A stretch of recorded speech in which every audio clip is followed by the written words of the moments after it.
And we are live. So, welcome to episode 195 Damn. of An American Werewolf in New Jersey. I am the American Werewolf. In the house tonight and showing up late as a motherfucker, we got Radical Rod. Hey, fellas. Hey, what's going on, everybody? What's happening, man? It's good to see you. Now, Rod hasn't been with us, I don't think, since Interview with the Vampire. To my knowledge, That was like in March. May. Was it March? Fuck. Okay, so in March. So it has been a while. So it is good to see you. It is good to see you. Yep. Thank you. And it's Blaxploitation film here. So Rod's working on Black People Time. And it fits. That doesn't it fit? Yeah. His email doesn't work. What happened was, but not to be excluded. We got our token white guy here tonight. We got Eric from Hey Internet. Eric here. How do I follow up that introduction? You got everybody's got to represent a little bit here. That's right. So, this is a Rod Jean Charles special, a recommendation that I think I saw. Did I recommend this? Yeah. Yeah. I doubled back. I was going. You kept recommending it, and then I said I didn't say anything. Mm-hmm. It was one of those. I was like, "Yeah, okay, sure." And you didn't hear from me for 6 months about it. And then I was like, "We should do this," and you're like, "You motherfucker!" I brought this up to you before, and then you didn't want to do it, and I'm like, "Well, I didn't say I didn't want to do it. I didn't say anything." Right. So then the can got kicked again, and then I doubled back on Rod one more time, and I said, "Let's do this." And he was like, "Really?" I was like, "Yeah, okay." So here we are. So we've never done any exploitation. We may have done some exploitation films with like Horror Express. That's kind of a horror exploitation. And I guess when we think of exploitation, we think of sort of spaghetti-ish, over-the-top, inexpensive, cheaply made sort of grindhouse kind of film. It's like maybe Devil's Rejects would probably count. You think? Maybe at the furthest end of it. It's I don't know. Devil's Rejects is probably too good to be a exploitation film. I would argue they usually tend not to be of the highest quality.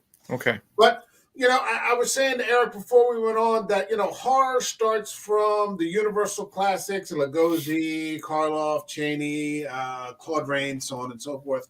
And then in the 50s, they came along and started to make these inexpensive, sort of reboots or, reworkings of the classics with Christopher Lee and Peter Cushing and Oliver Reed and Herbert Lom, all these people. But you didn't see any Black people in any of those movies. You didn't. Just because Black people weren't going to be leads in Hollywood at that time. Mm-hmm. You might have had Sidney Poitier, and Eric and I were just saying Sidney Poitier was not going to be fucking Blacula.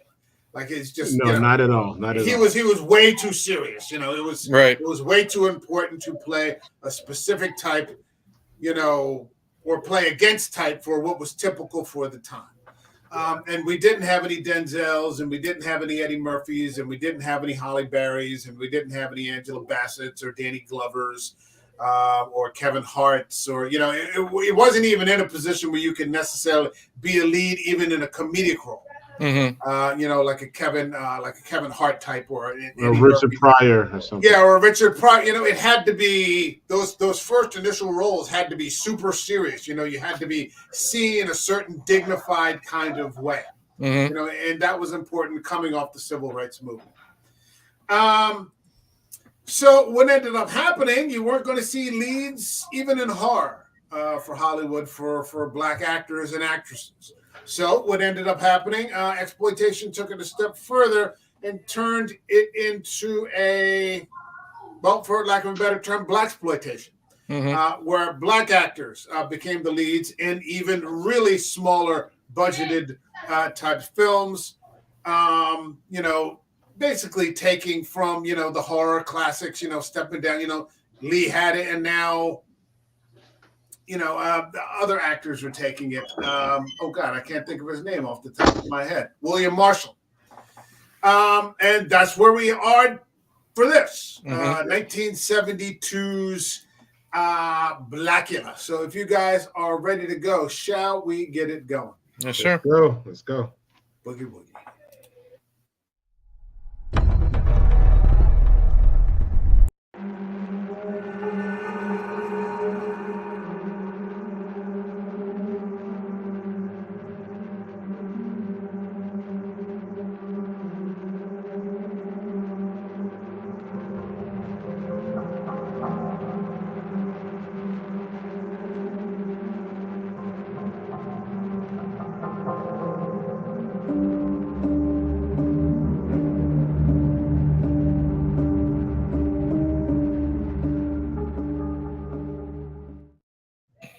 So I should say before we get started that this film is currently available to stream on Pluto TV and Freevee.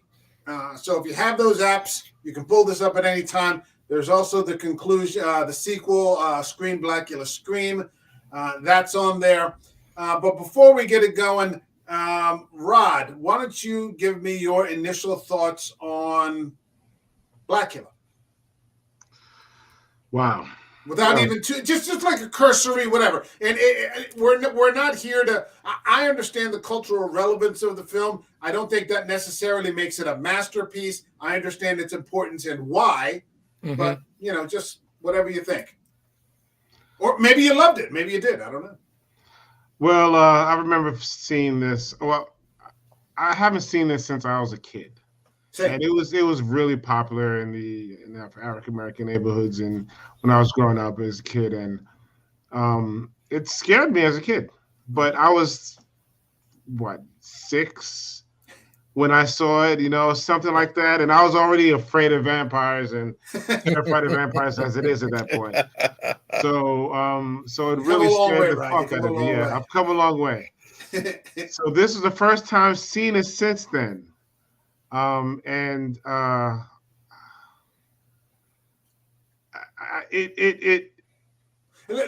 Yeah, I didn't like it. I'm trying. Let me ask you a question. Let me see if I can narrow it down for you. And, save you a little. Do you feel that it holds up today? Today, no. Yeah. No, I don't feel it holds up today. There's some good things about it. Don't get me wrong. There are. And I want to talk about them. There's some good things about it. There's good things about the storyline, the suspense. It kept me intrigued, kept me following things. Some of the horror scenes were kind of cheesy, but some things weren't too bad. It kind of was frightening. So it had some good points to it. But overall, going from a horror story to a suspense to a love story at the end or something, it just didn't work for me. Okay. Eric, what do you got for us? I've always been interested in watching Blaxploitation, because I've seen Fred Williamson in other things, you know what I mean? Sure. Pam Grier in other things, but I've always, one of my friends, Tori, God rest him, he and I would always get together and just bullshit about our love for Pam Grier and Eartha Kitt and stuff like that. And he was black. He was always trying to push my ass into Blaxploitation. And then I guess unless you count Car Wash, I've never seen a Blaxploitation film until now. And I was expecting a lot worse because I've seen a lot of parodies. You know what I mean? Everyone's always poking fun at Shaft, the funk, the funk music and, all that type of stuff. So I was expecting a lot worse. I think I would have enjoyed it more seeing it as a kid than for the first time at 41 years old in 2023. But there is some good in this, some performances. I was having fun in the very beginning, but then it just kind of lost me, peaks and valleys. I'm into it, and then I'm bored. I'm into it, and then I'm checking my phone type of thing. So I would say peaks and valleys, but there is some good into it. Yeah, I mean, if you're looking at like that, the scene where I think towards the end, with the girl Tina. I think so. Tina. She's walking for like 3 minutes straight. Yeah, there's a lot of padding in this movie. Okay. Yeah, there's a lot of padding. But like I really liked William Marshall's performance. I did too. He blew me away. He's a Shakespearean actor. He's classical. Yeah, very classical, classically trained actor. He was really good. It had some interesting shots.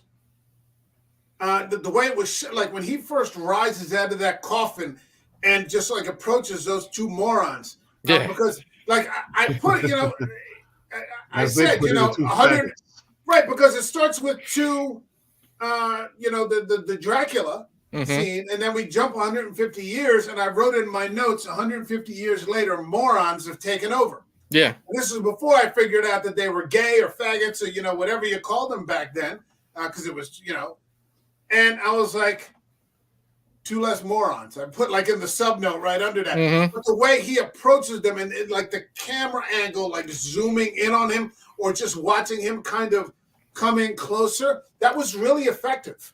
See, I'll say this, and we'll give a shout out to Ryan. He mentioned that the guy that played Blacula was in Pee-wee's Playhouse. He's the king of cartoons. That's where I knew him. Would bring up some dumbass shit like that. I'm using it for significance. Hold on. I got a reason why I'm saying that. I grew up with him. Get on my nerves. In this zany, goofy, stupid show, and he was in it maybe 3 minutes. Like 3 minutes, he did some stupid fucking joke and introduced a cartoon from the 30s. You know what I mean? Yeah. But going from that. Me personally, going from that to this director did a really good job making the fucking king of cartoons look scary, look intimidating. The way he would pan up on him, he made him look large. You know what I mean? Very tall. So that's my significance for that. Yeah. They did a good job with the camera angles and then the way the actor played him. You know what I mean? It wasn't for laughs. This is very fucking campy at times, but he was taking it very serious, and I could appreciate his performance, especially coming from where I saw him as a kid. Yeah, it starts off as an interesting story. He's like this African prince who is like on a diplomatic mission. He's on like a diplomatic mission from Africa to European leaders. To advocate for slaves. And these people that are being enslaved and so on and so forth. And unfortunately, the person that he goes to meet with is Count fucking Dracula. Right. And just real quick, what did you guys think of the guy who played Dracula? He was an evil bastard. Yeah. I really liked this part of the story a lot because I didn't do any research. All I knew what I was getting into is Black Dracula. Okay. Right. I didn't know that he was going to be, I thought honestly he was Dracula. It's just, Blacula. I didn't know he was going to be this African prince. I didn't know he was going to Dracula to try to, help abolish slavery or stop slavery or, all that stuff. Yeah, the slave trade. The slave trade. But the fact that Dracula, I was talking to you, Mike, offline, Dracula, I'm just going to call him Blacula says, before he's Blacula, he says, it's an evil thing. It's a horrible thing. And then Dracula says, evil maybe to the slaves, but not to the slave owners. Yeah. And that's what got him. That's what turned him. Yeah. Yeah. And I'm just like, holy shit. I'm ready to see where this goes because then Dracula and his men, they're beating the shit out of him and punishing him. And I'm like, okay, I'm ready. And then we kind of get the rest of the movie. It plays like a 70s slave movie. Mm-hmm. Yeah. Where all the white people are just evil to the core, and they're just cruel and, vicious. And you're just like, I'm thinking, fuck, like in the 70s, black people must have just fucking eaten this up. Mm-hmm. It's because, that was the draw. It wasn't necessarily to bring white people, but it was so black audiences could see lead actors that they could identify with, and probably for the time in subjects that they could identify with. Yeah. So, this must have, you look at it, and we've talked about, like, what Lugosi must have been like to see, in 31, or Karloff in 31, or, Lee in 58. But for black audiences, this must have been sitting in the theater, because I think they said some of the posters, like, had slave imagery. Really? In the movie posters. Yeah. They really marketed it to black people to get them in the seats. When they would give out free tickets if, people showed up in, capes, and dressed like, Blacula and so on and so forth. So it was really a strong push. This was, one of the top movies for 1971 in terms of ticket sales. Okay. So it doesn't start. I mean, it doesn't have a masterful script or anything like that, but it hit all the right buttons. Mm-hmm. It hit all the right buttons to be a financial success, and to get a sequel. I mean, 50 years later, we're still talking about it. Mm-hmm. I mean, and I hate to say, Rod brought this. When he mentioned Vampire in Brooklyn, and nobody really talks about Vampire in Brooklyn. That's another black, sort of, horror movie or black vampire movie. But they talk about probably, but probably better than, but not as good as this one that we're talking about right now. I would argue. I would argue that Blacula was better than Vampire in Brooklyn because it's just so idiotic. It's like dumb, and it's dumb on purpose. Whereas this, I think it makes the attempt. Yes. It definitely makes the attempt. The screenwriting could have been a little better. But for the time, I think the I don't know, makeup was kind of cheesy for me. I don't know, but I have to remember the time period that we were in. You know what I mean? I mean, when I like the fact when he went from being, I guess, a more humane character as opposed to Blacula. When he's Blacula, you see a white face and these the mutton chops. He's got the mutton chops, mutton chops and stuff like that, going back and forth. And then even in the very first scene, at first I thought that it was a bunch of kids putting in their fangs for Halloween and putting on little blue or white blue face makeup, and I'm like, what the hell's going on here? But you saying this script and the scenes and the writing, it could have been better, but it did carry it a lot. Yeah, it carried the day. Yeah. For its time, it carried the day. It set the framework. You have to say, it set the framework to show that these things were possible.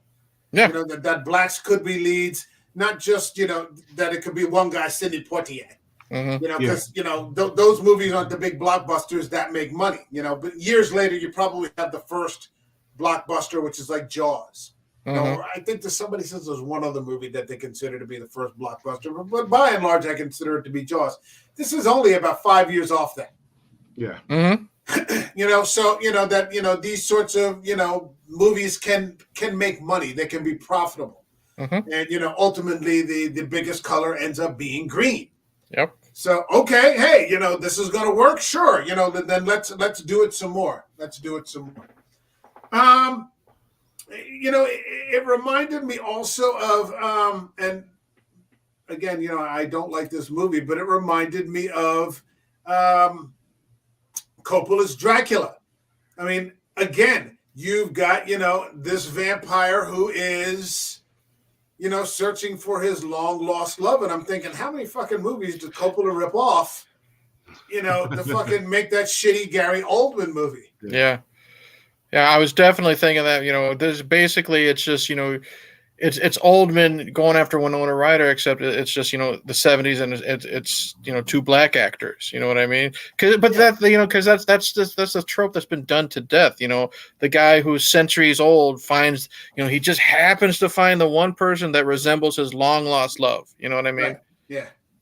Yeah, and his long lost love always happens to be some beautiful woman or something like that. Because if he wasn't, he'd probably just blow it off. Oh, you look too much like her. Forget it. I'm fucking out of here. That sort of thing. But, it's another, the chase is kind of on kind of thing. I think Palance's Dracula was similar in that way. I think that his Dracula was sort of looking for it. So a couple years later, when Palance did it, I think in 1974, he was also, his long lost love, that kind of thing. I think one of the things that took away from it, although this was just what was done at the time. And Eric and I talked a little bit too while we were waiting for Rod. The funk soundtrack. Now, funk soundtracks back, that was just a staple of the old exploitation film and 70s films in general, unless you were starting to get into serious cinema, that sort of thing. But I thought that a more classic horror score may have served this a little bit better. And I was saying this earlier. This would actually be interesting to see today. I don't know if you could get away with calling the movie Blacula. Right. This sort of thing in today's PC climate. But this would be an interesting thing to sort of redo today. And I'm the last person. I was just thinking that they should remake this. Mm-hmm. Yeah, this is the last sort of. Yeah, this is the last. I'm the last person who wants reboots and remakes. But this could actually, with a real script, with a better script, better practical effects. Yeah, it could be a good vampire movie. One of the things also was that Dracula a little scary, but also those fucking brides. Mm-hmm. And I couldn't get a photo of it out of IMDb or anything like that, but they were just blue-faced. Yeah. And the teeth were like 4 to 6 inches long. They look like fucking walrus tusks. Mm-hmm. I mean, that's part of the exploitation, but it worked just in that brief scene. Because, it works because you don't have to look at it for too long. Yes, it's very, very quick. Like they hide the imperfections. Yeah. Like even during the I guess you'd say the final fight at the end. In the warehouse when the cops are fighting. I guess his army, however you want to say it. It's quick shots of the faces, but a lot of it is just action shots of them jumping in the distance. You know what I mean? So you hide the imperfections of the makeup. So this director knew what he was doing and tried to do their best with what they had. Yeah. Did you like the original fight scene? Do you guys like the original fight scene? Which one was the original one? Tell us. The one in Transylvania. The one with Dracula when he was trying to he actually bit him. I'm not gonna lie. I was having fun. I was texting Mike. I was saying, man, this movie's already a trip, and I'm laughing my ass off because you have he's not Blacula. This African prince. He's fucking punching the hell out of vampires. He backslapped a lot. I know. He's pimp slapping them, and I love you have put that the pimp hand up, bop, up. You have that generic like Indiana Jones sounding smack. You know what I mean? The Batman. Wow, bat. Boom. I'm thinking, okay, this is gonna be dumb as fuck, but I'm gonna have fun. You know what I mean? And they take him out by like breaking a vase over the top of his head. So I'm like, don't they miss his head? It's a bad edit. They hit the fucking wall, but he still reacts. You know what I mean? And like tilts his head. So we got enough money for one take, guys. All right, so this is it. I'm at least looking like no disrespect because I understand it's cultural relevance, but I'm like, this could be fun trash. You know what I mean? Yeah. In a lack of a better term. So I'm like, okay, I'm getting into it. If you were to look at this today, I do have to say one thing: how he got the name Blacula. In 1780s, I wasn't around then, but I don't think black people would be called black. No, you know what I mean? He could say you're Blacula. I'm like, wait a minute. I thought it'd be great if the name he got the name later on when he finally awoken, but he should have been Negrola or some shit like that.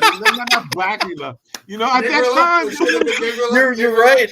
They weren't calling black people blacks. Well, and I was wondering that too myself. Like when he's closing the door and locking the princess in, and he says something, "You're going to be stuck here till your black skin rots off, your bones." I'm like, I was thinking to myself, especially in Transylvania at that time, I don't think they used that Dracula term. Never saw a black person, but he knew to be racist. It was the 70s. He was white. He was going to be a fucking. I only see one of you motherfuckers, but I know you all look alike. So all right, yeah, no problem. I mean, this thing like checked all the boxes. Mm-hmm. It checked all the boxes for good or for bad. But I was thinking, if you saw this today, it would be like it would be a drive-in movie. Mm-hmm.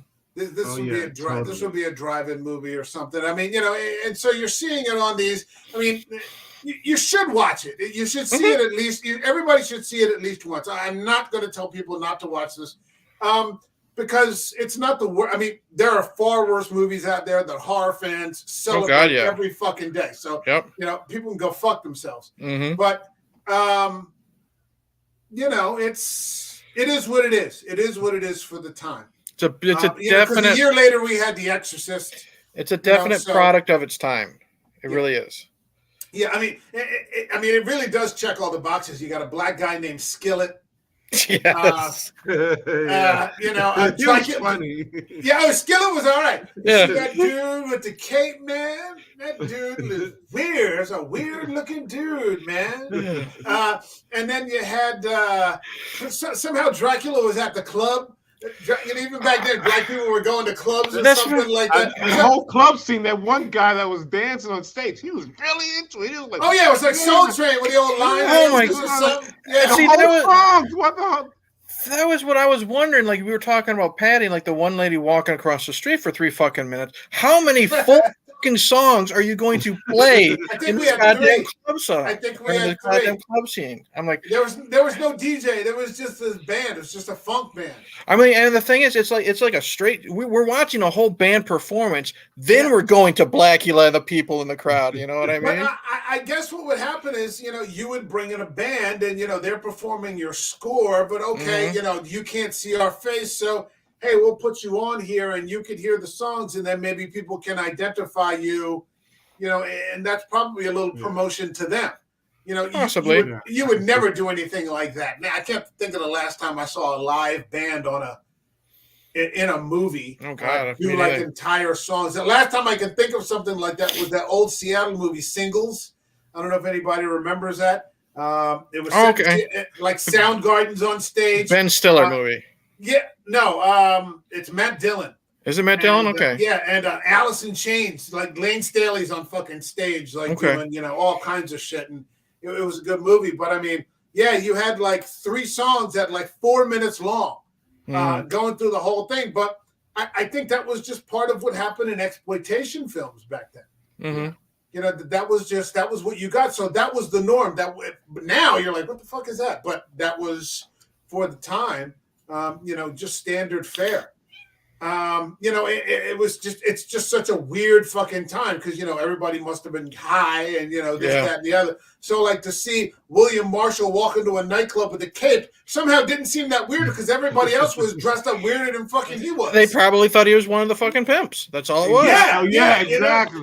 Yeah, he just needed the fucking top hat, you know? Yeah, what was that movie? I'm Gonna Get You, Sucker, where the guy comes out with he's got the fishbowl shoes, platform shoes, and the walking cane, you know, and the Pimp Olympics or something like that. You know, so I mean, you know, it's the first of its kind. We had this one, Scream, Blacula, Scream. I think there's a Blackenstein. I was looking into it. Is there a Blackenstein? Because Blackenstein, we're not covering that. There's an ongoing joke. Like one of my favorite. I was a Simpsons kid. One of my favorite things, you know, favorite bits. It's just Homer on the couch watching TV, and it's like, welcome to Afro's Cinema. Tonight it's Blacula, and then followed by Blackenstein, and then it's the Blunch Black of Bloat Your Blame, and you know, just Homer, you know, this bald, you know, 40-year-old white dude. He's just like, ooh, funky, you know, that type of stuff. So I was always curious, you know, is there really a Blackenstein? I know there's no Blunch Black, you know what I mean? But there really is. It was called like Black Frankenstein, and then they changed it to Blackenstein for the posters and stuff like that. But I've heard, as much as people love Blacula, everyone fucking hated Blackenstein. And I've honestly got no desire to see it. I've never heard of it at all. So I mean, facts are facts. If you're at the point where you're at Blackenstein, you're pushing your fucking chips. This came out. You're pushing your fucking chips. Came out in 1973, so the very next year. Blackenstein, a war veteran whose limbs were medically restored, becomes a killer when his physician's aide switches his medication. That's the IMDb. Switches his medication. All right, you know. Budget of $80,000, but it made $2 million. So that's fucking profitable. Mm-hmm. You got to take that, Rod? No. Okay. That's fucking profitable. $1 million of 80,000. So you probably figured they spent maybe 10,000 on budgeting, or if they even did that kind of budgeting back then. Shit, that's a lot of money. Yeah, they're definitely riding the coattails of Blacula's success. Oh yeah. But I mean, if you made $1 million on a stupid movie like that, then yeah. Mm-hmm. But I mean, I think again, what separates this film from other things is William Marshall. Yes, because you know, it's not even close to the same type of movie, but in the same sense that we said Tony Todd had presence in Candyman, he has presence. Yes, he's very distinguished. You know what I mean? Yeah, he doesn't play it modern. Right.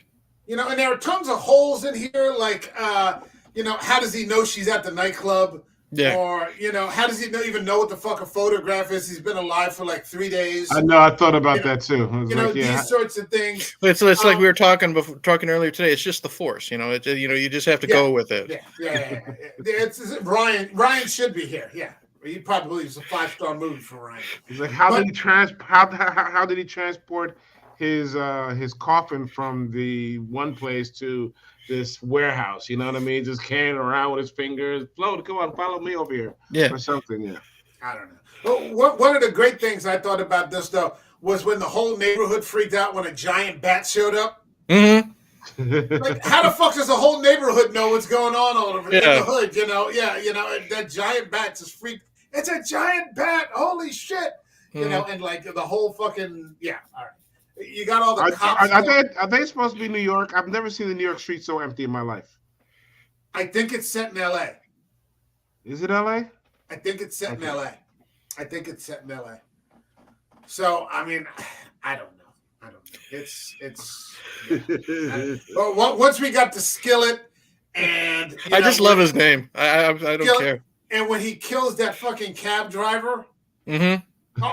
He just gets hit and fucking rolls over the whole. I thought of Stephen King. You know, of course, Rod. If it's either Stephen King or vampires on this channel when it comes to Rod, but I thought of Stephen King because when he's writing Salem's Lot, you know, a great vampire movie. You know what I mean? When he was writing the novel, he asked his wife, you know, because it's basically Dracula in the 70s. Right. And he was asking his wife, and he asked, you know, what would it be the first thing that would happen to Dracula in modern times? And she said he'd probably walk across the street and get hit by a car. So that was the first thing I thought of when he's literally walking across the street and this fucking taxi cab comes out of nowhere and just plows the shit over him. And she gets out, she starts sassing him, you know, and then just, you know, he just crunches down on her neck but it has such one of the things, and it sort of takes away from it, but I mean, we can look at it now and laugh, is that the film has several different tones. Mm-hmm. You know, he's playing it serious. The one, the doctor, Thamulus Rasalula, is playing the doctor. He's playing it serious. Everyone else is playing it kind of campy. Yes. Yeah. You know, or sassy, or however you want to, and so very comical. Especially the detective. The detective was cracking me up. Yeah, like he was like where he says they want to dig up the body, and so of course the white officer tells him there's no fucking way you're going to do that. So he just goes out with his girlfriend with a shovel. Yeah. He just digs up this fucking grave, and I'm like, what the fuck are you doing? It's date night, you know what I mean? She's like, I'm with you. I'm just not with you for this. I'm not going up to digging no graves tonight. But I lost my shit during that scene because it reminded me of the beginning when one of the gay guys, you know, he's a vampire. He pops up and he can just right in the face, and he just cold cocks him.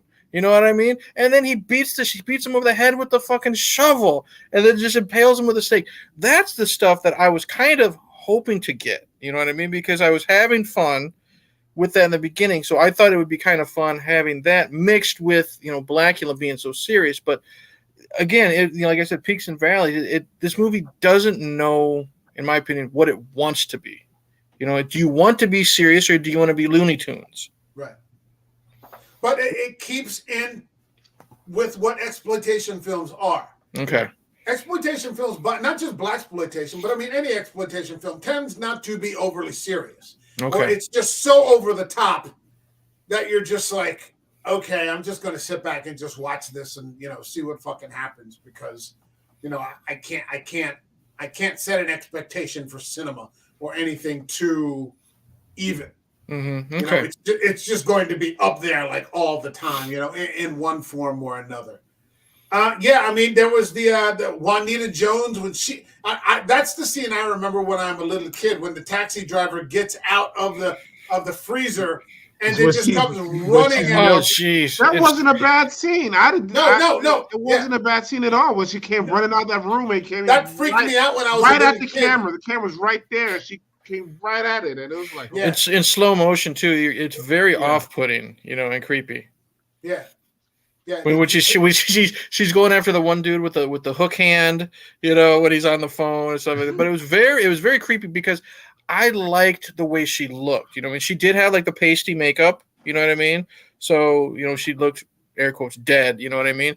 But the way she was running in slow motion, her hair is out to here. She's got her arms outstretched. She's got her fingers outstretched as long as she can get them. You know what I mean? And she's running. The fangs look pretty decent for 1972 no budget movie. She didn't have so much blood, but she had enough blood in the mouth to look terrifying. And then the screech she made when she was running was very scary. Yeah. That and the coffin scene, him popping out of the coffin in the grave, are the two scenes that I kind of jumped at. Yeah. I mean, I didn't expect anything. I didn't expect that. I mean, I thought she was gonna. I knew she was gonna. When you saw her melting, and I knew she was gonna wake up. I didn't think she was gonna come out as a mad woman. Mm-hmm. It reminded me of that scene, although this comes first from Salem's Lot, where David Soul, where he's taping together the tongue depressors. Yep. Forming the cross and saying the psalm, and all this different stuff. It reminded me of that a little bit. And that guy that Juanita Jones attacked was the guy who played Weasel from Salem's Lot. Really? Okay. The town drunk in Salem's Lot. So years ago, he had been attacked by vampires before. So this guy was. Was that hook real? I mean, I didn't see a significance for him having a hook end.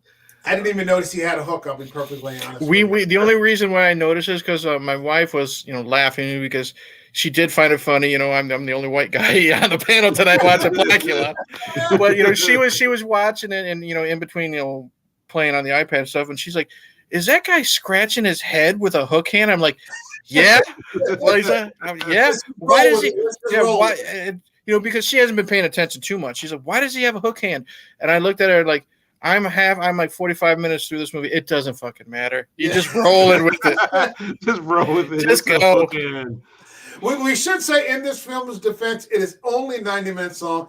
I paid $3.99 for this shit because there was something crashing on my television and it wouldn't work on Pluto and it wouldn't work on Freevee. And then I rented it for $3.99 and then that wouldn't work. And then Eric's like, turn your fucking TV off and unplug your Wi-Fi and reset everything, and then it works. So I paid $4 for this fucking thing, and it's worth it's worth the watch. Yeah, it's worth the watch. It's definitely worth it. The way he killed that taxi lady, he had that big cross, and then he says that it was a sunlight. Where did the sunlight come from? I never see sunlight anywhere. Wait, what? When he killed the lady on the lady we were just talking about. There in the hospital scene. He kind of turned the blinds a little bit. He opened the blinds, and the sunlight kind of shined through a little bit. You can't really see because the room already has its fucking lights on. You know what I mean? So you can't really see the sunlight. But he kind of those little things you turn to open up the blinds a little bit. That's what he did. Yeah, and it wasn't, with the exception of Blacula himself, they didn't really spend any money on effects for vampire kills. Right. Like when Juanita died, she just kind of fell and slumped in the corner. When the other ones died, I love where they're throwing the lamps that aren't lit and they just spontaneously combust. Oh, yeah. Yeah, you're just like, wow, okay. But you know what? You got to give props. Those are some good fucking fire stunts. That those stuntmen, when they're set on fire, I didn't expect them to burn that long, and for it to look that good. Well, no, that was back in the day. Nobody gave a fuck about stuntmen back then. No, I know. They just got fucking abused. Yep. Those were the days when Bruce Lee would just beat the shit out of stuntmen and all kinds of shit. So yeah, I mean, it was a different time, man. A different time. The fight scene was funny. The way the doctor jumped at him, You know how the doctor just jumped with with the steak, yeah, and he just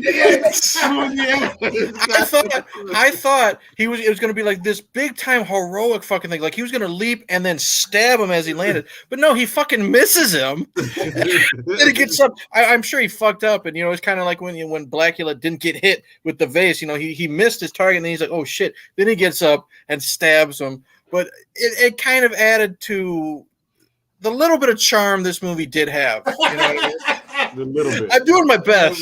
You know what I mean? No, this would be one. Go ahead. Well, I was going to say it added a little bit to the charm. This, honestly, to me, this would be a fun. Like, I'm not showing my cards yet, but I think this would be fun. Like, just to have like a friend over, beer and pizza type of thing.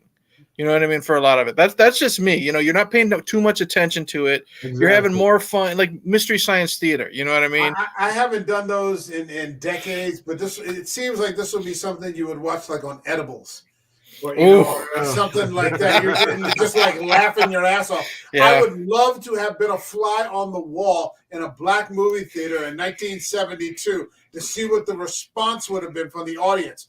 Because if you've ever been in a theater with a theater full of black people, it's an entire fucking experience. A raucous fucking experience, man. They're talking at the theater, they're talking at the screen and yelling and laughing. I've had that experience once in my life. I was the only white guy in the room at a Halloween movie, and of course, it's the Halloween movie with fucking Busta Rhymes in it too. So that was an experience for me. Okay, so this must have been just because, I mean, like I said, again, it's the first of its kind. Yes. Yeah. It's the first of its kind. And, Eric has been wanting to get at films like Fallen for a while now. But, 25 years before that, we had to, we had to get to this to go through, to get to this other thing, and things that we talk about now with like Jordan Peele or whatever. Rod and I get on here for Get Out, and that sort of thing. But, 50 years before that, or was that 2008 or something? What year is Get Out? Oh, 2008? 16? Oh, 16. It was recently. It wasn't until 45 years. 2017. Okay. So, yeah, I mean, we had to get to, other films before it. I love. Was this the first black horror movie? Do you know? No, well, I mean, technically there's Romero.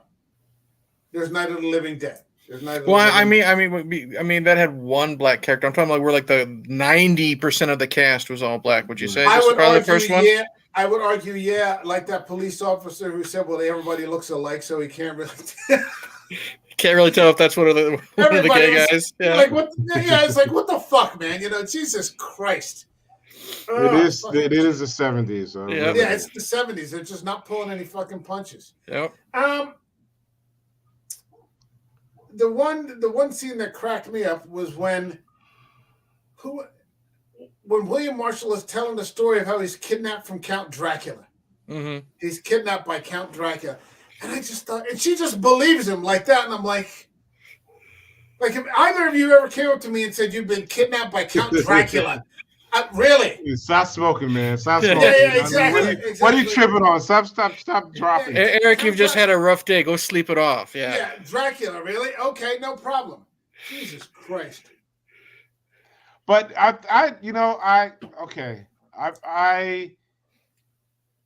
one thing they talked about is the connection they had.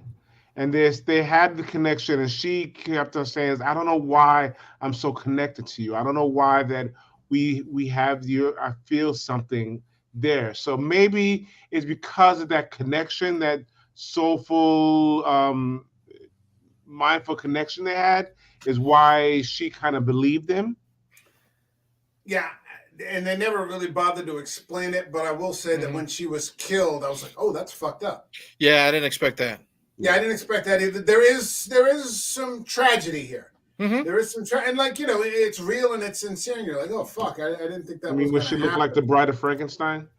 Yeah, because you had the skin after. Yeah, she's got the white streaks going on in her hair and all this other shit.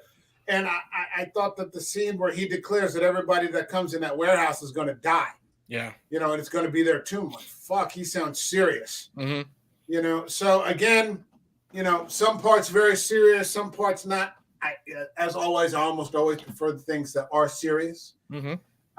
But yeah, it's a horror movie. It's a horror movie. Mm-hmm. So shit. Like I said, it was some horror, some suspense, Some and then comedy. comedy, and then a love story at the end. Yeah, it's a 70s you know what movie. I mean? It's a 70s. It's a 70s exploitation movie. That's another thing you have to take, into consideration. Things were different in the 70s. A lot of their movies, and I'm not just talking about, the padding for this one, but a lot of those movies, they were slow burns.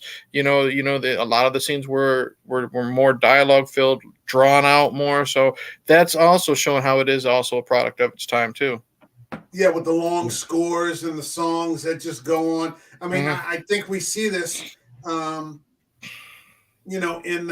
Tarantino movies. Where he'll play like a whole song in one of his scenes or something like that, and it'll go on 3-4 minutes. He's influenced by Blaxploitation. Yeah, all those Blaxploitation, the exploitation. Yeah, that's his. That's his foundation. Yep. So that's probably as close as you get to seeing it now. As close as you get. All right, so I can't believe it. We've been going on for 45 minutes about this. Yeah.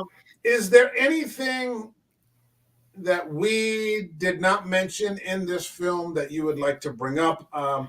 There is one thing I would like to bring up, and that was I thought that they did a decent job with the scene as he is decomposing. Oh, that's what I was going to bring up. Yeah, the maggots in the eyes and the mouth. Yeah. That was impressive. They spent a little money there. I guess they had a limited amount of money. This is how we're going to spend it. Eric and I had just come off of discussing Ginger Snaps, which was a very inexpensive movie. And then they used the monsters only in one scene, really, or like there was like a werewolf movie with barely any werewolves. And this it's like a werewolf. I don't know if you would think that this would be a 70s gory movie. It's really not that gory. Right. Until you get to this scene at the end and you're like, fuck, man. That's pretty fucking rough. So is there anything that you would like to bring up that we did not discuss? Me personally, not really, other because I was just going to talk about the decomposing at the end of the movie. And I thought that, for what it was, the effect was pretty good. I liked how off his skull was, like after the skin was melted. It was not a human skull. It was very jarring to look at.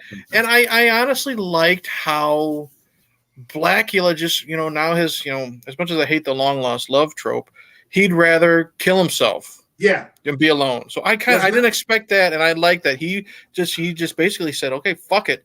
He ran to the top of the building. I didn't agree with that. I thought he should have went ahead on a killing spree. I mean, his long lost love just died. He already said he's gonna kill everybody in there. And then she gets killed. She gets implanted by the stake, and then he goes around and then he goes up and sacrifices himself and he dies. I understand the love story. I understand that, but I would rather him, gone into this big fight trying to kill people, trying to avenge her death at least a little bit before, and maybe get caught outside or something. That's also like that's kind of a cultural taboo, like killing yourself. Especially in the Black community, that's not something that's held. It's a cultural taboo across the boards, but in my observation, especially so. So I mean, that's a really odd ending. I get what Rod's saying. Maybe it would have been cool to see him kill everybody in the room and then kill himself. But what I liked is it was something I wasn't expecting. So I think that's why I can appreciate it, Yeah, the last 5 minutes, you didn't expect Tina to get it. You don't expect him to self-delete. Although he doesn't, because he comes back in the next movie and then he's after Pam Grier. So Pam Grier. Maybe I will watch the sequel. Yeah, Scream Blacula Scream on Pluto TV and Freebie. Maybe I'll check it out. Yeah. Let's see what's happening. I want to say I really enjoyed Dr. Gordon's performance. I thought it wasn't bad. Thomulus Rasalula. Yeah. I've known him for in quite a few things for a while. Yeah, he's I always remember him playing Roger Thomas's father in What's Happening. What's Happening? Growing up. Yeah, that's what I was wondering. Why does this guy look so fucking familiar? Because I've recently binged watched What's Happening and What's Happening Now on Tubi. I'm like, where the fuck have I seen this guy before? And I'm like, you solved it for me, Rod. Yeah. Okay, good. He worked a lot back then, and I really enjoyed his performance. He helped. He helped carry this. And of course, William, whatever is the Blacula, William Marshall. Great. William Marshall was great, but for what he did, he carried the performance. The whole thing pretty well. Kept me into it, kept me intrigued, and so I really want to give out my props to him. Mm-hmm. Yeah, playing the doctor, minimizing the skillets of the world, and focusing on this guy who's like a forensic guy for the police department. Mm-hmm. This I think initially. The plan was for William Marshall to play a local Los Angeles, citizen who became, bitten or something like that. But he changed the story where he wanted to be an African prince. Mm-hmm. Which lent some credibility to his presence. Mm-hmm. Which probably would have seemed out of place unless he played some sort of history professor, or something like that. It helped him seem more dignified in the role because that's the thing. Count Dracula, Blacula, however you want to look at it in this movie, Count Dracula is this very dignified person. You know what I mean? Yeah. And that would help with the Blacula character, the fact that he was literally royalty. He's literally royalty. Yeah. All right, so I think we're in the part of the stream where we rate the movie. This channel has a rating system that goes from 0 to 5, up by half. So you have 0, 0.5, 1, 1.5, all the way to 5. So 0, for example, would be I'd rather show up 2 hours early for work than watch this movie again, all the way to 5, which is this is the destination. This is the the whole reason that I talk about films in the first place. Radical Rod, what would you give 1972's Blacula? Well, there was a lot of things I did enjoy about this. Okay. The script as a whole was flawed for me. There was a lot of some holes there. I enjoyed a couple performances, like I said, the Doctor and Blacula's performance, and Pam Grier. Pam Grier was really Pam. No, she's in the second one. No, she's in this one, isn't she? Wasn't she? No. Wasn't she the girlfriend? No. Oh wow. Okay. Far too flat chested to be Pam. Right. Far too fucking. Well, the girlfriend. I like the girlfriend. Yeah. Not so. The girl played Tina. No, not Tina, but the assistant. Gordon's. Gordon's girlfriend. Gordon's girlfriend. Really she was fun. Girlfriend. Yeah, she was fun. Vanetta McGee. Okay, that's who it was. I really enjoyed her performances. I didn't talk about this much, but I enjoyed the score, the way the music was, and it kind of added an ambiance to it, and it made me feel a certain way. So I guess I'll go ahead and give it a 2.5. Okay. 2.5. 2.5 overall. So not the best, but it's something I would, smoke up and watch again. Okay. All right. Fair enough. Eric, what do you got for us? Okay, now after Rod gave that score, I don't feel so bad being, as you called me, the token white guy in the room. Yes. I was going to give it a 2.5 as well. Cultural, importance notwithstanding, that's not what we're basing this review on. We're basing it on the film. Again, William Marshall, I thought he was great. I liked the Doctor. There were some laughs. Like I said, I enjoyed the campiness of the beginning. I liked how Dracula was just an evil bastard. But again, like I keep saying, peaks and valleys. When I was having fun, I was having a lot of fun. But the padding, a lot of it dragged, and it lost a lot of my interest. So I think 2.5 is fair. I get what they're trying to do, but I just don't think the execution overall was just done very well. So. Okay, 2.5. I will go with a 2.5. I think that this is what you get from an exploitation film. Okay. You don't get consistency. You get something that's just so high in its vibration and frequency that, it's really, tends to be uneven. If you look at most exploitation films from that time, whether it's Shaft or, Superfly or, even some of those old Jim Kelly movies coming off the success of Enter the Dragon, like The Tattoo Connection, or things like that. They're ridiculous. Okay. If you try to, examine them for like consistency, like we do with most of the films here, you're like, what the fuck is this? It's ridiculous. But William Marshall, really solid, and I think it almost in the way, not quite, well, not to this extent, but within the parameters of this film, he stole the scene. Mm-hmm. He stole the scenes. He's clearly kind of doing the alpha thing.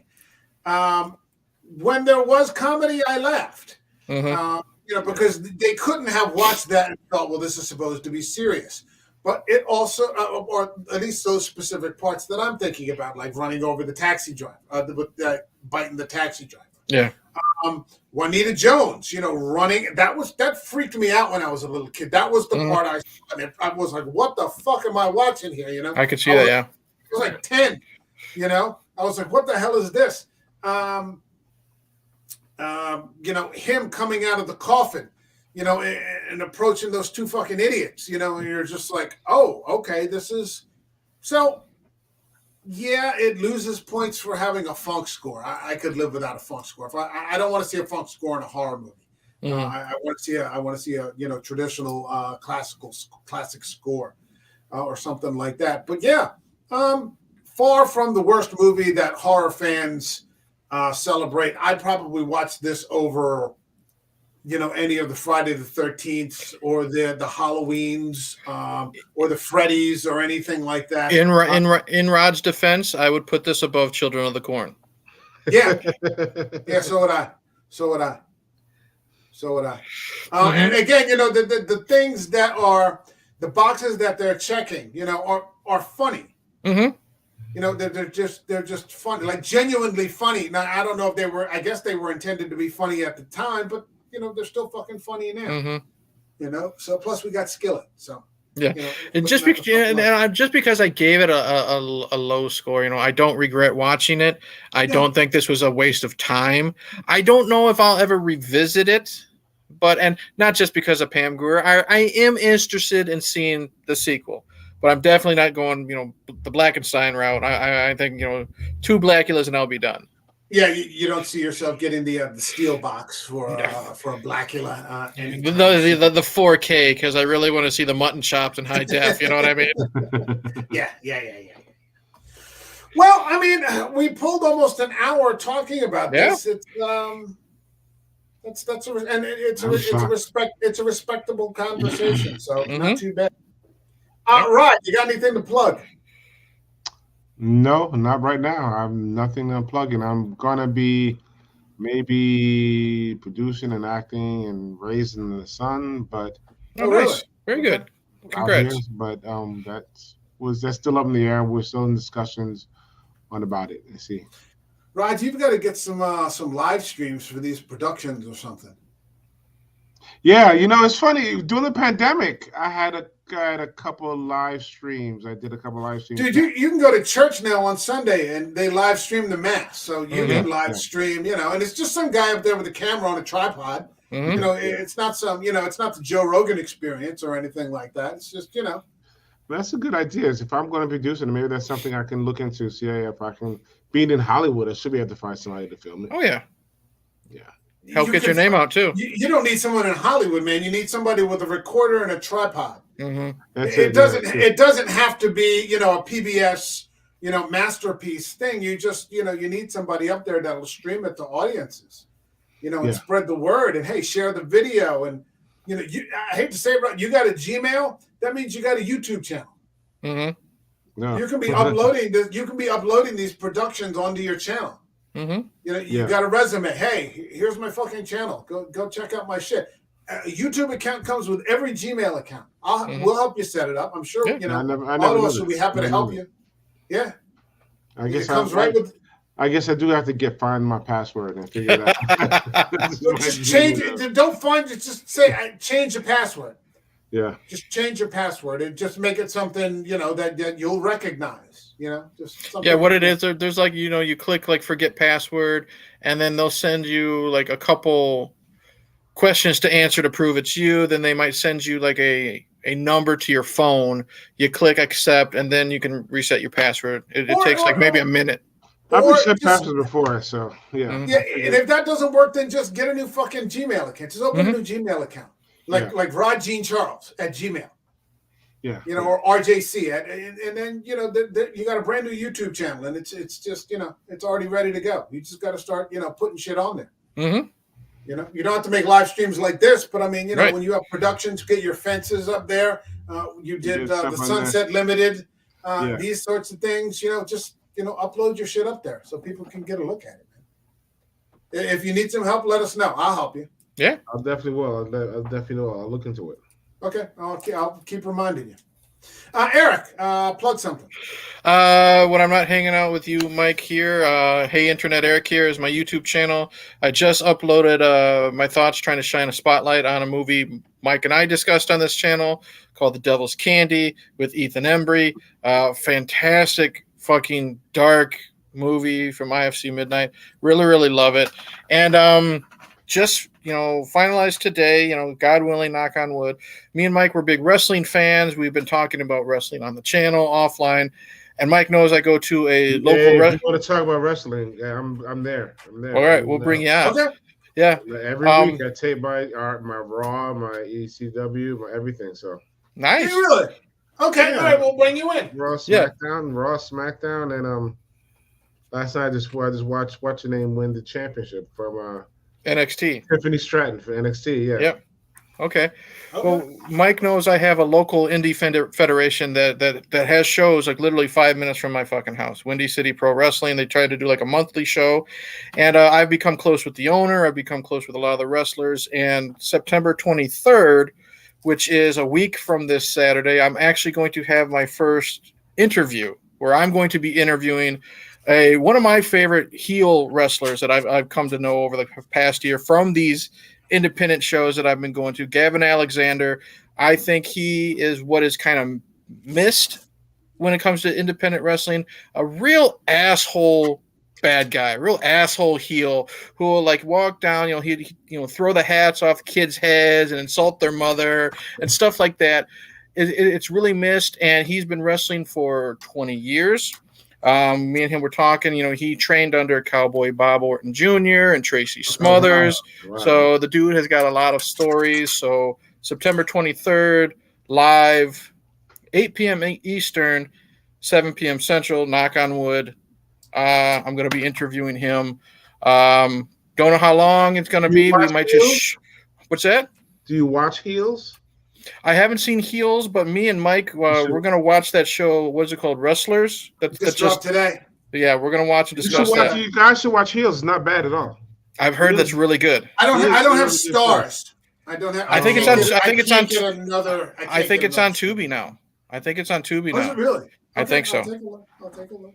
But other than that, that's all I've got planned right now. And then October, I've already told Mike I'm going to be doing horror movies I've never seen. Like Wreck, Rosemary's Baby, bunch of other things. Mike sent me a whole list that I'm going to get into, and it's going to be fun. Nosferatu, the Herzog version. So that's what I got planned. But mainly, I'm focusing on my interview on the 23rd with Gavin Alexander. Okay, all right, very nice. And I'll if it's 8 o'clock, I'll be there. Yeah. Like those things you would do with Frenzy would start at like 10 or 11 o'clock, and I would just be unconscious by then. Oh no, yeah. He's in the same time zone. Like he literally lives like an hour from me, so we're in the same time zone. We're gonna do it at 7 p.m. our time, so 8 p.m. your time. Get the link up. Don't forget to put the link into the group. Absolutely, I'm gonna have it all because I'm gonna write down the questions and do some YouTube research on him as well because, he's got his stuff out on. He's got like some videos that are 3 months old, but I've checked that he's got some videos that have been online for like 10 years. You know what I mean? So I got a lot of stuff I got to prep, but I'll have the link ready by this weekend. Okay. Sounds good. For me, I've got a couple videos I got to get out. There's one, apparently Brightburn 2 is in production. I read that. And they're using AI. Yeah, I'm not sure how I feel about that. I want to talk about it. I think I'm going to do this because I got swept up in it. Although past couple days, I haven't had a chance to follow up with the whole interview with the vampire thing that happened, where I actually, on a fluke, started to watch the AMC Plus series, Interview with the Vampire. Because they leased it to HBO. It's on Max now. They've leased it to HBO for 2 months. Yeah, it's only 7 episodes. It's on Max right now. I saw the first 5 episodes. I was just like, I was one of those people. I was like, nobody's fucking asking for this. Like, why the fuck are they doing? Yeah, you were early against it. Yeah, and then I was like, well, I think it was early last week or mid last week, I was just like, well, you know what? Fuck it. I'm looking for something to watch. Let me turn this on. And the next thing you knew, I was 6.5 fucking episodes. I binged the whole fucking told thing. You would like it. I said it was really fucking good. And it was so good that I actually went back to the fucking bookstore and repurchased the books to check the source material. Yeah, I saw your posts. Yeah.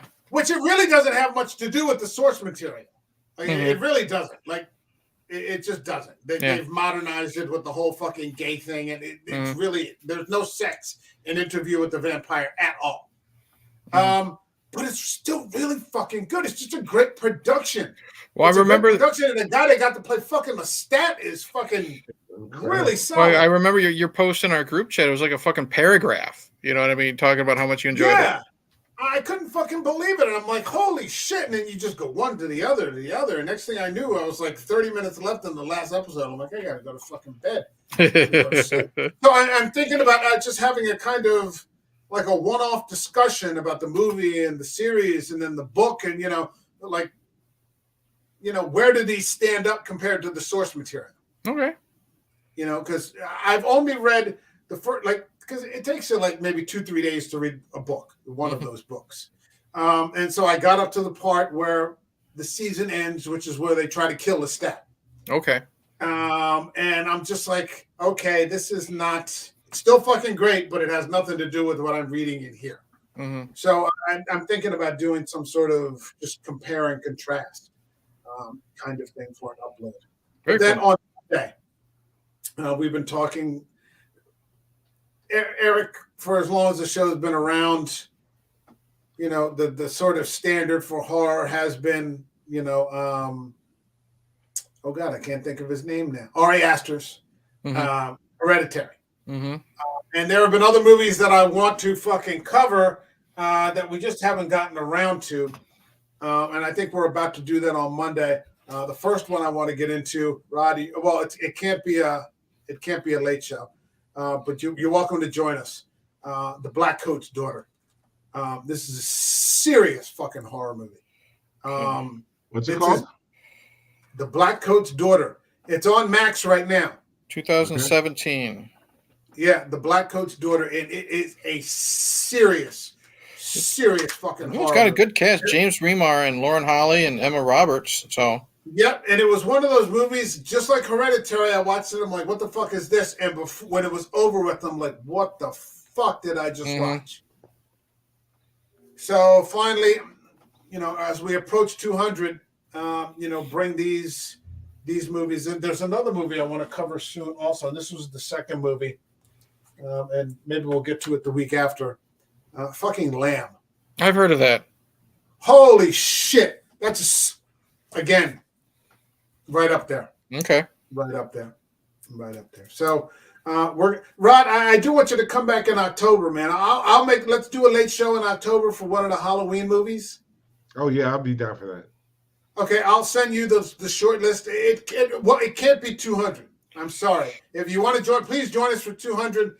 It's going to be for 200. Daffy Duck's Quackbusters. I'm stoked for that, dude. I am. Yeah. I can't. 100% serious, yeah. There's nothing higher than Mel Blanc's Looney Tunes. Yeah. There's nothing higher. Yeah. We could do like Alien, but that's played out, man. Yeah, everyone talks about that. We could do American Werewolf in London. That's played out. Like we all know it line by line.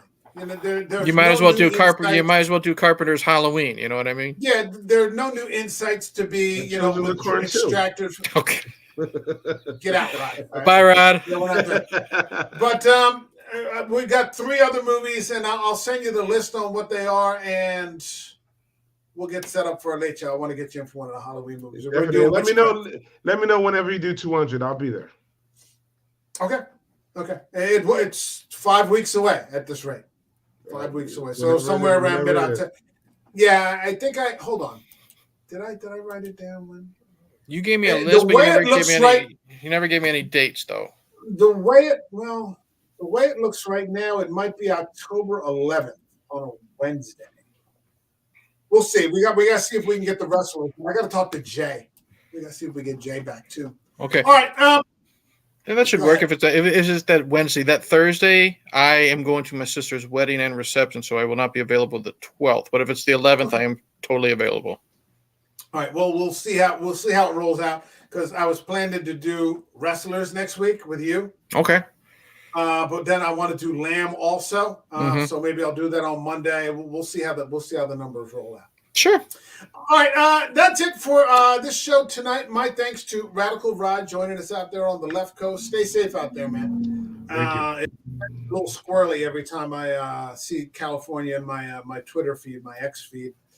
And my thanks to Eric from Hey Internet, Eric here. Always fun, man. We will see you all in the next video. Cheers.